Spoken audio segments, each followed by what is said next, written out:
धर्म, डर, गाड़ियां, आपका बिजनेस, आपका बैंक बैलेंस और आपकी पढ़ाई लिखाई आपके किसी काम नहीं आएगी। ये सब आपके किसी काम नहीं रहेगा। ये पहली सीख है। अगर आपका राष्ट्र मजबूत नहीं है तो बंगला, गाड़ी, बिजनेस, बैंक बैलेंस रातों रात आपको छोड़कर चले जाएंगे। दूसरी सीख है, अगर आपका देश आत्मनिर्भर नहीं है तो आपकी अपनी संपत्ति की भी कोई कीमत नहीं रह जाती।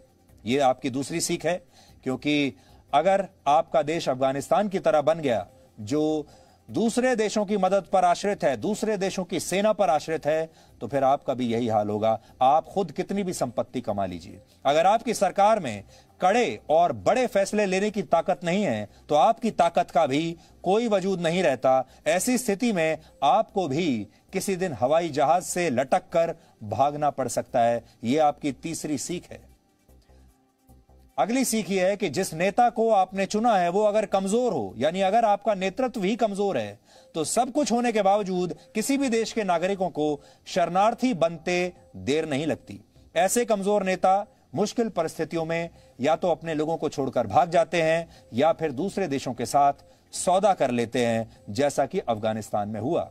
इसलिए वोट देते समय हमेशा यह याद रखें कि जिस नेता को आप चुन रहे हैं, जिस सरकार को आप चुन रहे हैं, वो आपके लिए और अपने देश के लिए मजबूती से खड़ी रहे, भागेगी नहीं।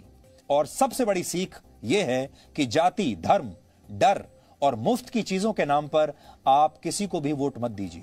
वोट अपने देश को मजबूत बनाने के लिए दीजिए। यह सीख अफगानिस्तान के इस संकट से आज भारत के हर नागरिक को लेनी चाहिए। जाति, धर्म ये सब बाद में आती हैं, मुफ्त की चीजें सब बाद में आता है। जब आपका देश बचेगा तब आप बचेंगे, वरना एक दिन आपको भी हवाई जहाज से लटक कर देश से भागने पर मजबूर होना पड़ेगा।